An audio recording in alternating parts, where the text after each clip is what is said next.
Hello you, how are we doing folks? It's Sunday night again and Phil's beeping but we don't care.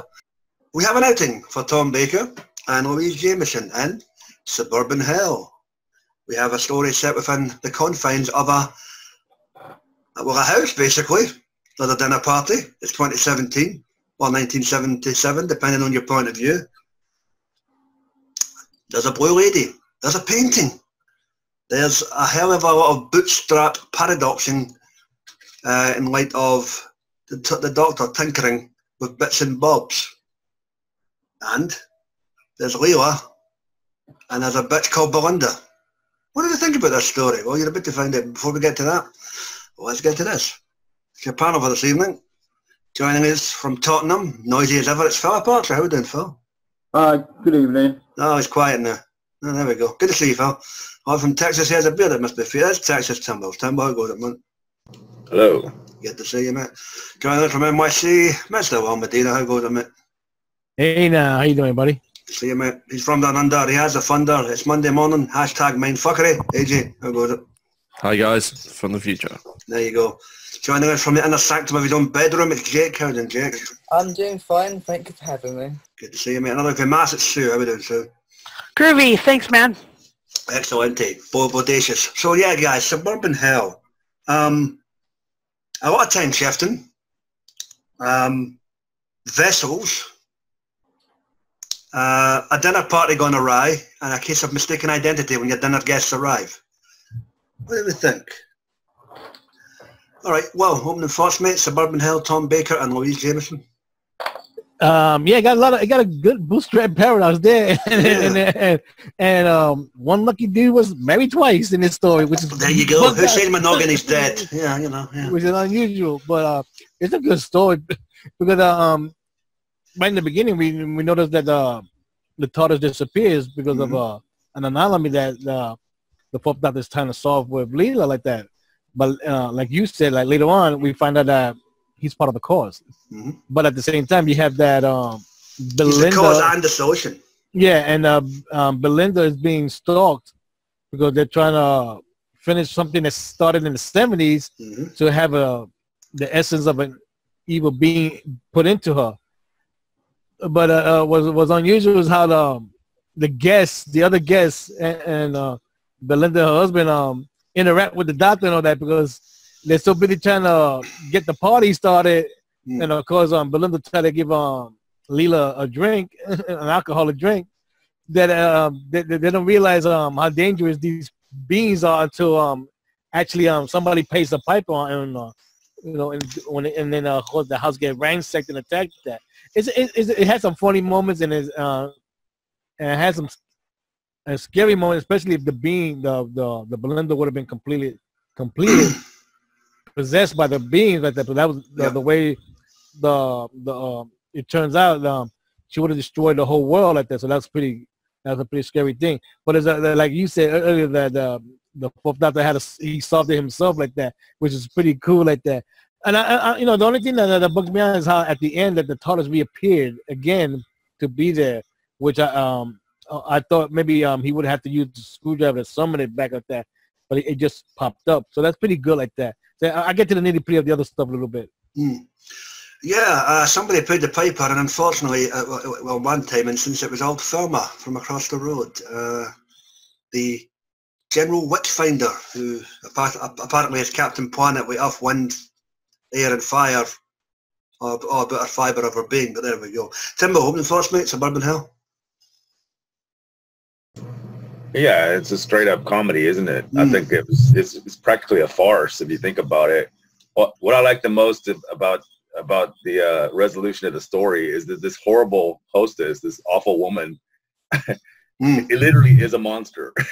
Yeah, I thought that was the coolest thing they did was that she actually is a monster. I mean, all this time you think, gosh, she's such a bitch, but I mean, she ends up being a monster herself. And I like too the way that they wrapped it up too, where they're in a separate timeline or a new timeline where she's not even married to that guy that she was cuckolding the whole story. Yeah. So it ends up being a good story. Plus, like you just mentioned, the old woman that bid it. Well, she didn't really. So everything's kind of leveled out into a new timeline. She bit at a point, but then it was. Yeah, but it was reversed. I mean, whatever changed. So. Yeah, it's a very clever story. It's very funny. I mean, a lot of the dialogue was really snappy too. I mean, I forget who the writer was, but he did a really good job with the dialogue. All right, cool, mate. AJ, what are your thoughts? Yeah, I agree. This was quite funny. I can almost see this being on Modern Who a little bit for the TV, because it's just the setting, you know, basically one building setting, maybe with a bit of an outside area. I like the fact that the Doctor had to make the device twice, and the second time he made it before he made the device the first time. So how did he make it the first time to begin with when he used those parts to begin with back in the 70s? Yep. Round and round and round. Anyway, I thought that was a really clever little bit right there. A lot of time jiggery pokery and all that in this. It was quite hard to follow. I had to go back and go, wait, check my notes and, you know, all this and that happened. I like how also they foreshadow Pete's death in this at the very beginning with Shaun of the Dead's quote, "You've got red on you." So I thought that was good five, make good eating. Yeah, so obviously they sort of put that in there as a little wink and nod to, you know, Shaun of the Dead, I thought, at least anyway, personally. Yeah, farcical, it was quite comical and enjoyable. It was a good story. It wasn't conceited. All right, cool, mate. Yeah, it was quite farcical. I really enjoyed it myself. Philip, anything for you, mate? Your thoughts? I found it kind of amusing. Just the wife, which is always cajoling the husband. Belinda! Yeah, I kind of liked her, but she was kind of annoying after a while. Hang on. The fact when she goes like, "Oh, to Leela, oh, you're seeing me in my slippers. How embarrassing. I'm walking around in slippers," and all that kind of thing. Leela and the, what was that bloke? Is it Pete? The husband? No, the other one. Ralph is the husband. Ralph. I liked her interaction with him because he was kind of like, no, that was Pete. That was Pete. That's what I mean then. Pete. That's who I was saying. It was Pete. Him trying to crack on to her, and it's like, it's not happening, mate. Leave me alone. But I didn't really understand the story per se, because it was a bit time-wimey. You don't know that I don't like time-wimey stories. There's too many. And you're watching that, listening to the wrong show. Yeah, no. It was a little bit all over the place for me a little bit, but it was okay for what it was. All right, cool. Kate, how about you, mate? It's one of these stories that I can't make up my mind if I like it or I don't. It had a good structure to my story, I think. I liked the comedy, but as Philip said, Belinda really started to get on my tits. Ooh. One of the most annoying characters I've ever had to displeasure to listen to. But she got better near the end, but still, the twist really didn't bother me. I'm like, And then we've got Leela, who is incredibly good in this story. And I can't pronounce her name, who played Margaret Slavine in Modern Who. I thought she was really good in this story. Badland. Yeah. But who did she play in that? Thelma. Thelma. Okay, yeah, she was all Thelma. Yeah, okay. But then I see where everyone says it's more like a New Who story because of the comedy aspects. And that's where, for me, I think it let it down a bit, in my personal opinion. That's what I'll say about that story. Wow.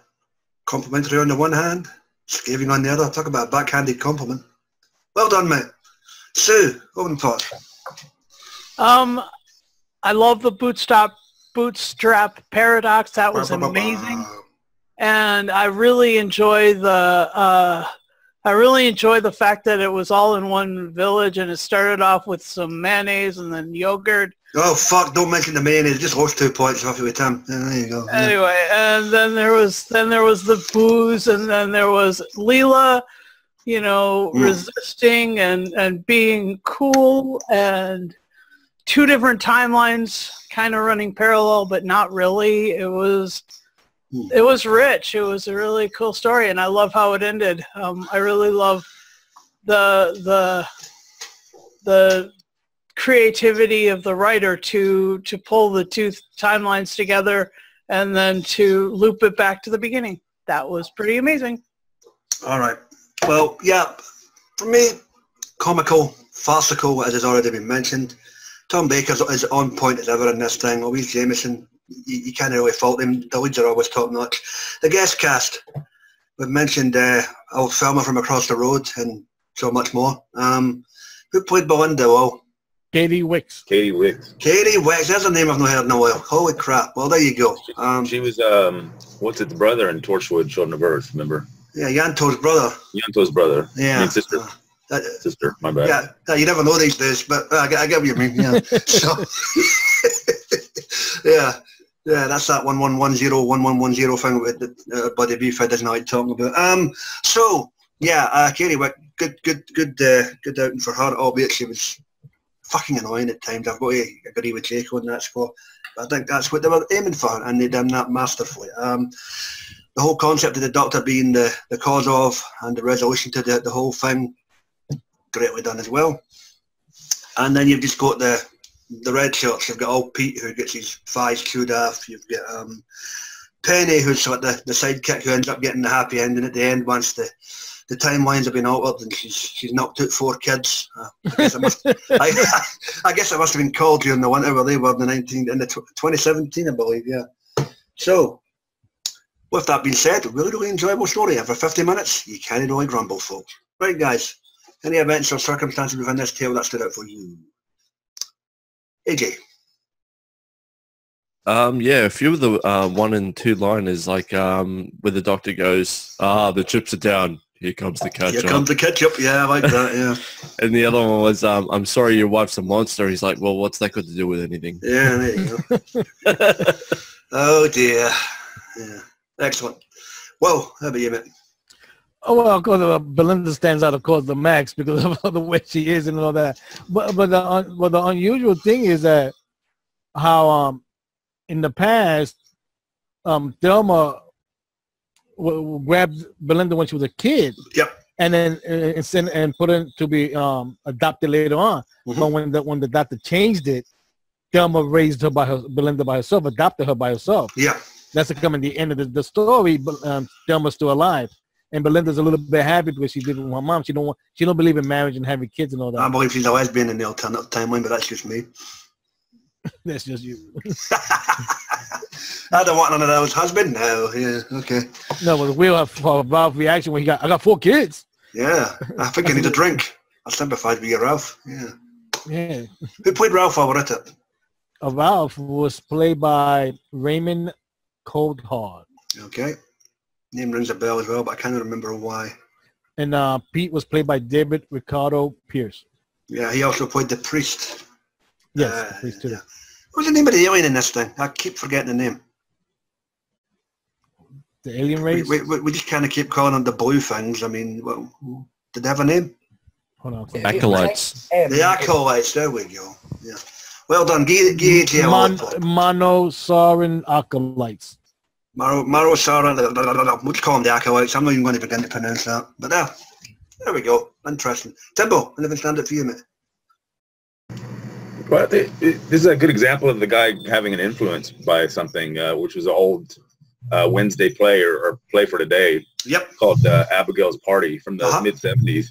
And it's he did a really good job of getting the whole feel of that, because that whole story is just about a very uncomfortable dinner party with this awful hostess. I mean, played by Alison Steadman, and but they take that and run with it and tell a whole different timey-wimey story where the woman is actually a monster and it's the Doctor's fault at the end of the day. So they did such a good job with that, I think. Yep. And this is a very good cast. I mean, you got a couple of veterans in there from other things from Doctor Who. So that's pretty cool. Yep, always nice to keep the paychecks coming in. Good stuff. Top, anything for you? Nothing really stood out for me. It was just because it was a bit like I said earlier, timey-wimey. It just kind of went over my head, most of it, to be honest. All right, fair dues. Jake, how are you? It was, I'm going to use the word mindfuckery again, because it did have that element to it, but not boiler point, yeah, okay. But it wasn't good enough to keep me like, oh, that's interesting. I'm like, oh, that's nice. It's just one of those stories where they tried to do something interesting, and this could have been really good, dark gothic story, if they took away cut down the comedy a bit, it could have been a really good Hinchcliffe style story. But then again, standout bits for me is when Pete got killed. I thought that was so good because I hated him so much. The way he was horrible to Penny and that abusive sort of relationship they had. And that's what I'll say about it. It just didn't really stick out to me. Yeah, Pete go yum yum. But the thing is, though, the story is very British. It's very black humor when you think about it. I mean, come on. Any of the classic stories, too, are quite black humor if you sit and actually think about it for a minute there. Yeah, I was going to say, the classic series also did a lot of comedy episodes as well. I mean, look at the Horns of Nymon. It's basically a Christmas comedy story, if you think about it. There you go. All right, Sue, how about you? I agree with the rest of these fellas about the comedy and about how dark it was and how quintessentially British. I mean, it takes place in one house and one lady across the street and like just this whole micro environment, you know, super tiny part of a village and that was or suburb. Sorry. And same difference. There's the name, Suburban Hell, and yeah, those kind of stories are very British. Anyway, I really enjoyed the bits where the Doctor is creating the two devices simultaneously. Anyway, that was really interesting. I really enjoyed the science sort of stuff. That was fun.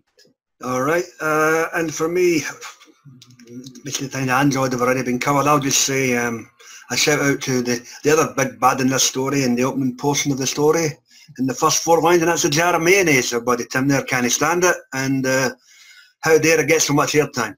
So yeah, fuck you, mayonnaise. Yeah, cringeworthy. Yeah, there you go. Even the fact that it was supposed to be yogurt couldn't help. And with that, open mic portion of the cast, guys. Anything else you want to bring up before we get a Zippo rated and in the can for the evening?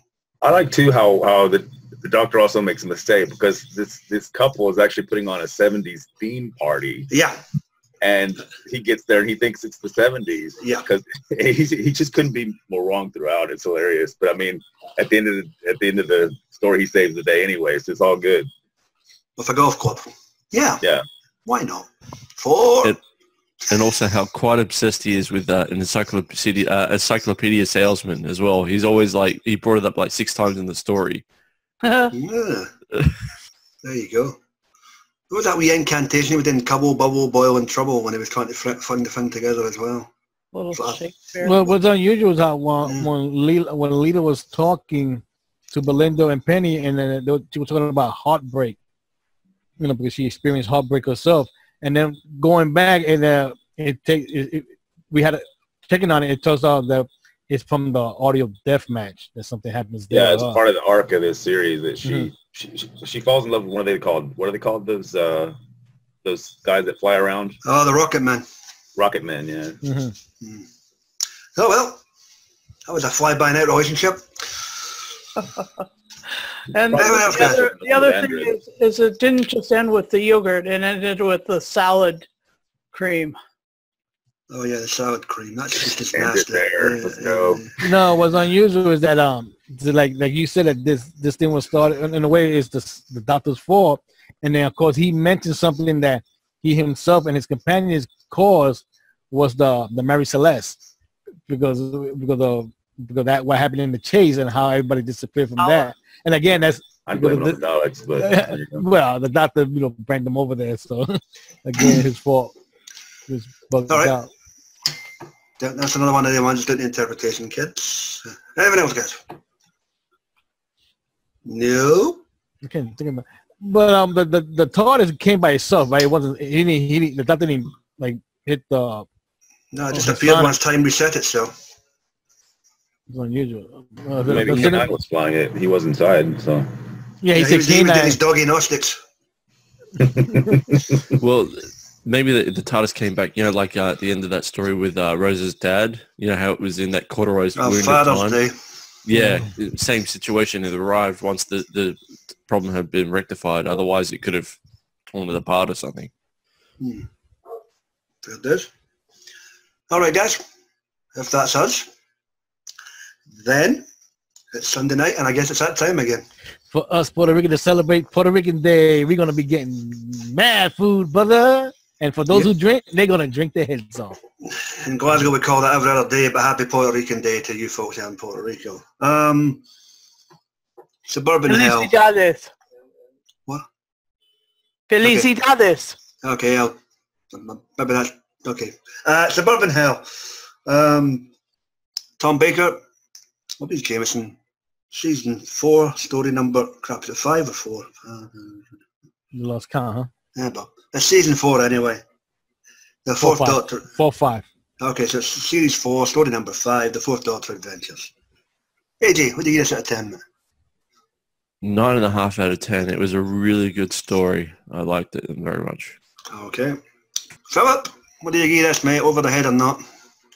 7. 7? Admirable. Yeah. Okay, cool, mate. Yeah. Sue, what's for you? I'll say, I'll give it a 9 timey-wimey devices out of 10. Okay, spokily. Thank you. Jake, what's the rating from you, mate? 6.5. Ooh, more forgiving than Philip. Okay, fair dues. Not for everybody. Well, what's the number from NYC, mate? I'm gonna give it 8.5 out of 10, man. But I dig Belinda, man. I don't know when she come back. That actress is cool.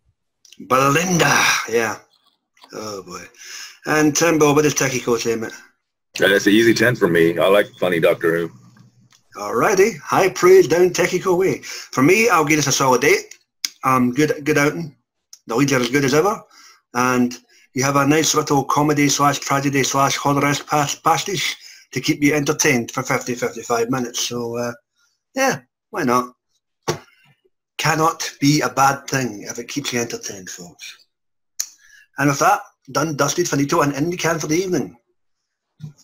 All we do now is really what we are doing next week. It's the turn of Pete Davidson's Fifth Doctor and Phil. The Peterloo Massacre. There you go. We will give that a bash alongside Sarah Sutton, isn't it? Alongside Sarah Sutton, isn't it? What? Yeah, Sarah Sutton. Yeah, we'll give that a bash alongside Sarah Sutton, and we'll see how we tackle that one and see how the group enjoys that tale. Please check out our buddies in the wonderful wackety world of the YouTube, the guys and dolls that Geeks Assembled. With our TV shows, movies and audio head reviews, you get Dr. Freedom's news broadcasts, his Omega Files, and the Adventures of Dr. Freedom and Eric. You get Sammy Carter, hell, you get Johnny Boys, you get Mike Shannon, and everything online. Like, share, comment, subscribe, thumbs up, thumbs down. And for the 5 of you watch us, thank you very much. And with that, we're getting the hell on it here. It's time to go pour some whiskey and continue the war on Fox. Be excellent to yourself, folks, and each other. 6 days counting. And 6 days counting until we find out what's going down. Take it easy, folks, and good night.